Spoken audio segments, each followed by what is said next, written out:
Hey, welcome to Walking the Path. I'm really excited to be here today. I love doing this, right? I really like doing it. So I'm having a good time. Excuse me. I hope you are too.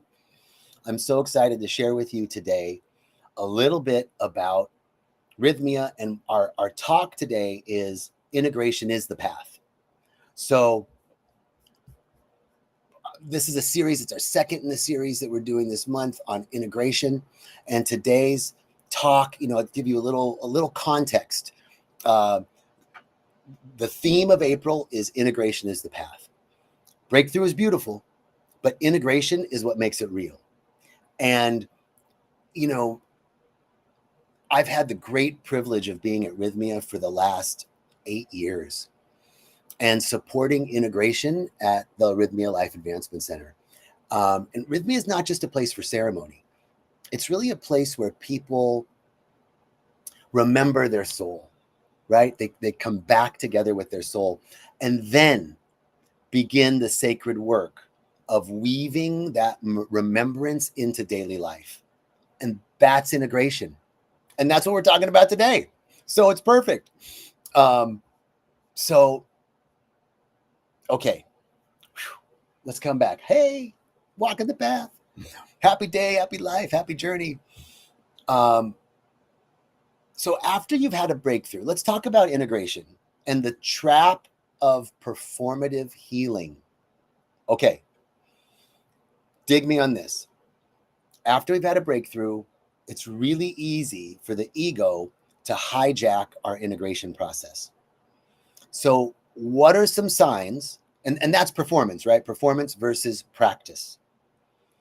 And it's an easy trap to fall into. So what are some common signs of performance over practice?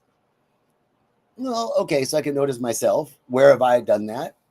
Posting deep captions, but not actually living them, right? There's a little bit of out of alignment there. Shaming myself for having bad days. That's another way that the ego can jump in and hijack our integration. When we start shaming ourselves for having bad days or emotional, quote, regressions or contractions, right? That we're supposed to be something else. We're supposed to be more evolved, or instead of just right where we are, right? That's another sign, a common sign of performance over practice. Another thing that I've noticed in myself is hiding struggles, right? Hiding struggles because I feel like, I should have known better by now. I thought I healed that already. What I find, especially in facilitating classes and workshops, is that people really appreciate when I'm vulnerable and say, man, this is what I'm going through right now. And it's not something that I want to post on my highlight reel, right? That I'm feeling envious and jealous of people, or, those kind of things. But those are the real things. I don't think people are looking for spiritual gurus anymore. They're looking for people who you can relate to and are going through the same things and how we're working through them together. So hiding my struggle is a sign of like, I'm supposed to be some teacher and I should be through this already, and I don't want people to know I'm going through that. Actually, what I've found is that there's no I should have known better by now. It's this is where I am right now, and being honest about it is actually the way that we begin to integrate. Another common sign is judging others who are where I used to be, right? It's so easy to be like, oh God, I just can't even stand that, right? But it's like, let me have some compassion for other people who are where I used to be, And another thing I've noticed in myself, let me know if, put it in the chat, comment, if you notice any of these things in yourself, this trap of performative healing, when the ego tries to hijack our integration. Another common sign that I notice that I'm in performance over practice is when I try to show or try to show my worth of how spiritual or productive or healed I may appear to be. That my worth is my worth and my value is based on how spiritual or productive or healed or in practice I am, right? The moment I notice that I'm trying to look healed instead of living honestly, I've stepped out of the sacred and into performance. So ways to practice this awareness, right? How do I now? Okay, so if you identify with any of those things, posting deep captions that I'm not actually living, shaming myself for having bad days or emotional regressions or contractions, hiding my struggles because I think I should have known better, or people think I should be more evolved than this, or judging others who are where I used to be, or having my worth, tying my worth to how spiritual or productive or healed I appear to be, right? Those are all common signs. So when I notice those things, when any of those things come up, I notice, am I trying to look like I have it all together right now, or actually be with what's here? And I just pause before sharing or teaching something, and I ask, am I integrating this or just intellectually regurgitating it? And there's an energetic difference. I can feel the energetic difference if I'm just regurgitating something, or if something that I'm sharing that I've actually integrated myself. And the question that I love asking is, what feels right for me? What feels true for me? Even if it's not impressive, even if it doesn't look good. And I know it's hard. Like nobody's putting on their highlight reel. I have a big issue with looking good, but it's the truth. I want to look good. I want to appear smart and, like I got it together. But guess what? I don't have it all together. And, the realization is that when I'm off track, it's not failure. It's just feedback. It's part of the process. That balance is actually dynamic, and we're always recalibrating. There's no place to arrive. There's no place to get to. We're just recalibrating. And listen, if I've had a big insight in ceremony or meditation, and then I go back into life, there's all sorts of factors that can blow me off course, and I have to constantly adjust, right? Life is throwing all sorts of stuff, and people are coming to my lives, and I'm feeling all sorts of ways. All these pieces are coming in, and it's a constant balancing. It's a constant readjustment. Think about, if you're spinning a plate and the plate's perfectly aligned, and then you add something on one end, it's going to get wobbly and you have to adjust, right? This is part of integration. This is part of honoring the truth that I'm allowed to wobble, I'm allowed to adjust, I'm allowed to return, I'm allowed to get off course. In fact, getting off course and getting back on course is part of the process. That's actually part of the dynamic activity of balance. Balance is not a fixed point. Balance is not a place that I arrive at and it's always the same. Balance is constantly changing. It's dynamic. New experiences are coming in, thoughts are coming in, external circumstances and conditions, people come into my life, circumstances and conditions happen. I have to adjust all the time. And if I notice that I'm getting off course, that's actually like, can I acknowledge myself for noticing that I'm off course? Hey, everybody, I'm seeing people come in and post, hello, hi, Greg, hi, Leslie, hi, Meg, hi, everybody. So you're allowed to wobble. I'm allowed to wobble. I'm allowed to get off course, and being off course, acknowledging myself. I acknowledge myself for noticing that I'm off course. That's part of the process. And course correcting is part of the process. So this is the practice. That's actually integration, not having it all together. So that was like the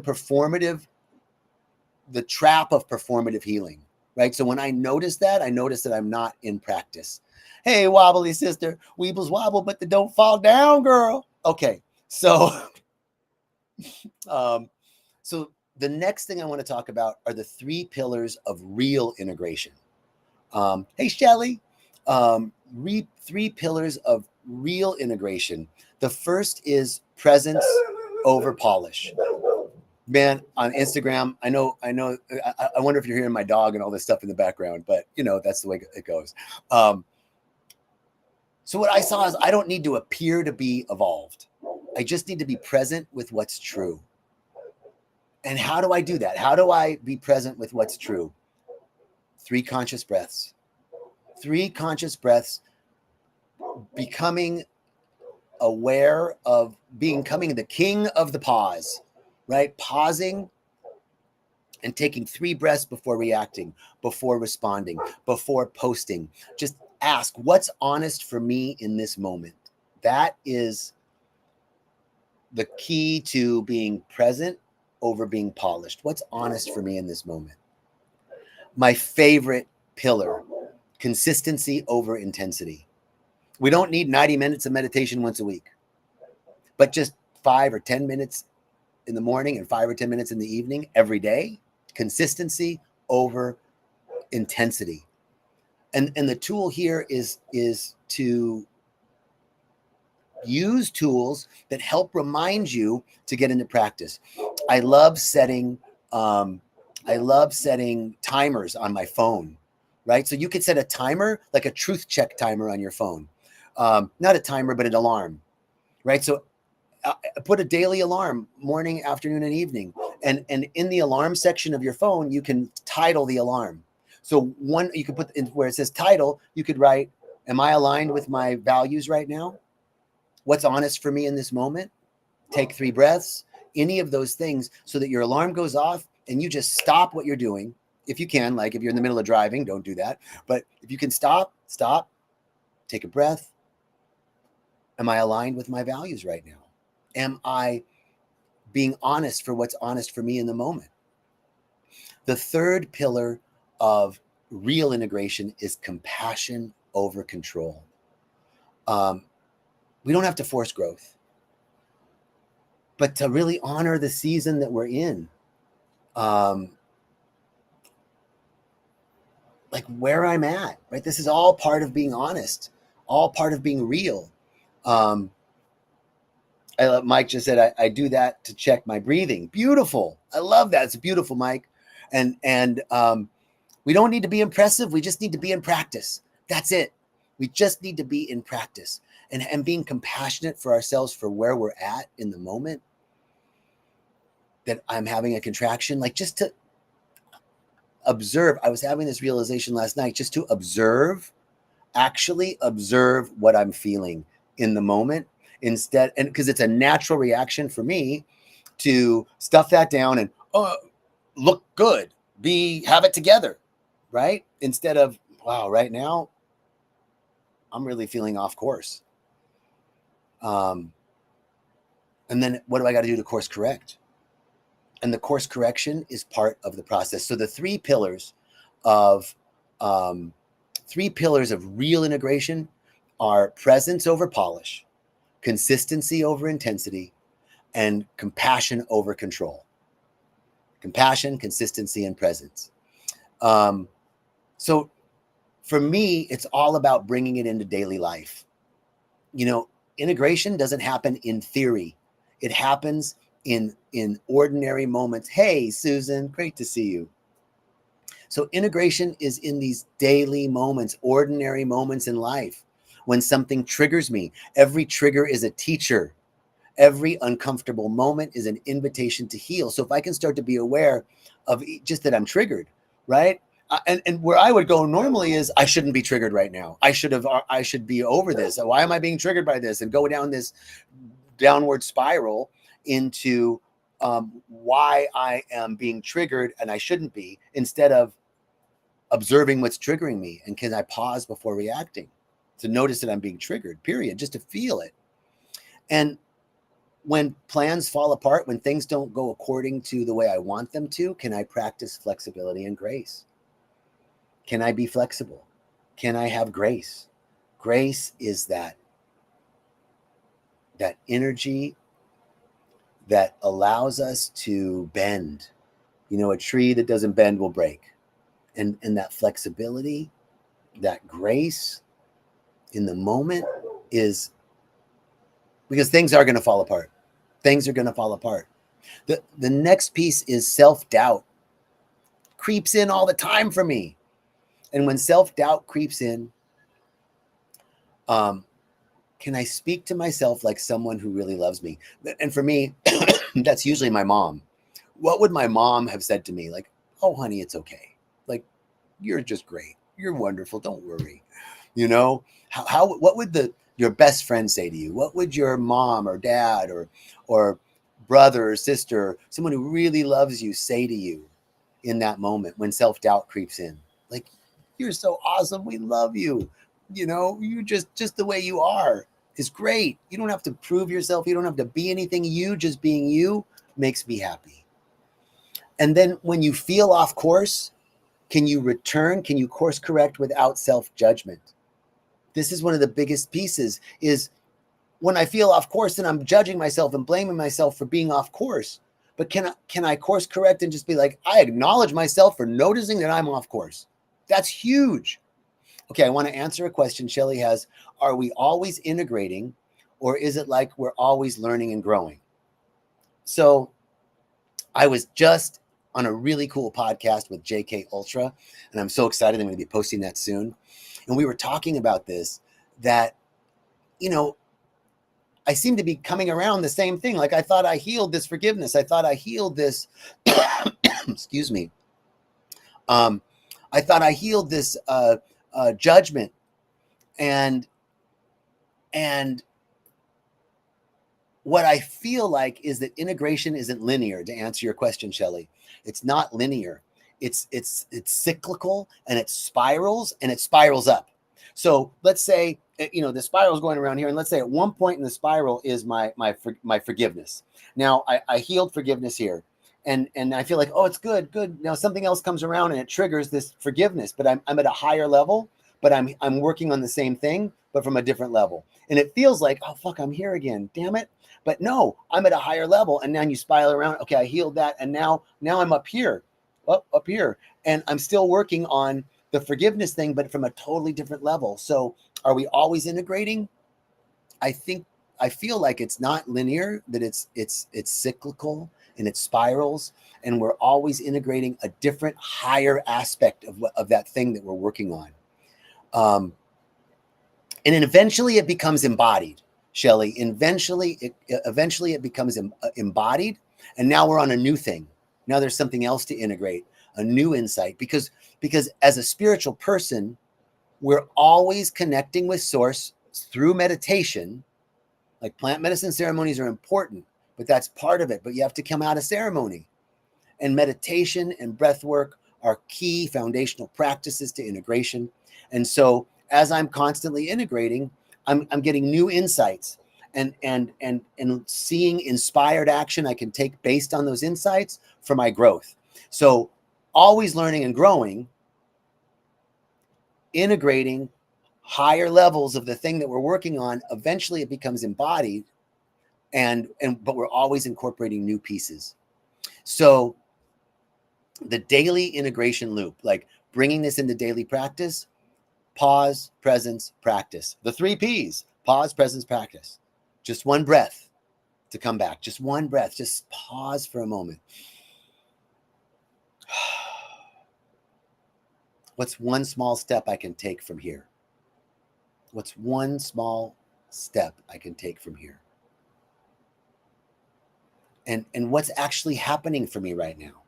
So the breath is to pause. Presence, what's happening for me? To be present is to actually, like, what am I actually feeling, and to allow it. The balloons came up. I don't know why, but let's celebrate. And then the practice is, what's one small step I can take from here? Presence, pause, presence, practice. Three keys to breaking the loop and integrating. And then one way is this daily ritual of a reminder. We were talking about setting alarms.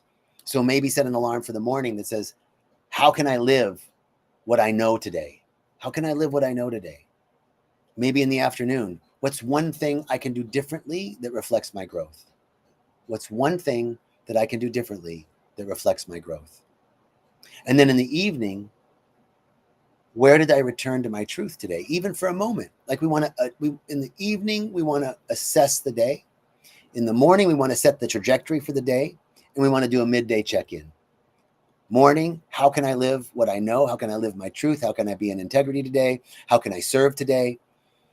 In the afternoon, midday, what's one thing I can do differently that reflects the growth? And in the evening, where did I return to my truth today? Where did I live in integrity? Can I just review? So returning is the practice. Getting off course and returning, getting off course and returning, getting off course and returning. That's the practice. Losing balance, getting off course isn't failure, it's feedback. And the spiritual path, like we were just talking about with Shelley, is not a straight line, it's a spiral, and it deepens with each return. So I think the key points of this talk are like to just reassure that you're walking the real path. You are walking the real path. You don't need to get it right to be on the path. You're already on it. We're already on it. We don't need to be perfect. We don't need to get it right. We don't need to do it right. We just need to be on it. Bring our pause, our presence, and our practice every day, little by little, inching forward every day. We don't need to make giant steps. Consistency over intensity, inching forward every day. I don't need to perform my healing. I just return, I live it, I trust it. I return to it, I live it, I trust it. Getting off course and course correcting is part of the process. So let's ask ourselves, where have I been trying to look integrated? Where have I been trying to look like I have it all together instead of giving myself permission to be right where I am? Instead of giving myself permission to be in practice. Practice is practice. Sometimes I'm good. Sometimes I get it. So I fulfill my commitment. Sometimes I don't. Sometimes I'm on course. Sometimes I'm off course. But what would it look like if I just accepted where I was at and knowing that being off course is part of the process, that practice is getting off course and coming back, getting off course, returning, over and over again. Okay, so that's my talk for today. Next week, we'll be doing Integration is the Path number 3. I'm excited. I'm also getting to sit in for Jerry on his Tuesday talk. So I'll be doing Jerry's talk, and I'm calling that series Living the Miracle. So we'll be doing Living the Miracle next Tuesday at 11:30, 10:30 Pacific, 11:30 Mountain, 1:30 Eastern, and then next Thursday for Walking the Path. Thank you. So great to be with you all. Peace and blessings, and I'll see you soon. Ciao, ciao.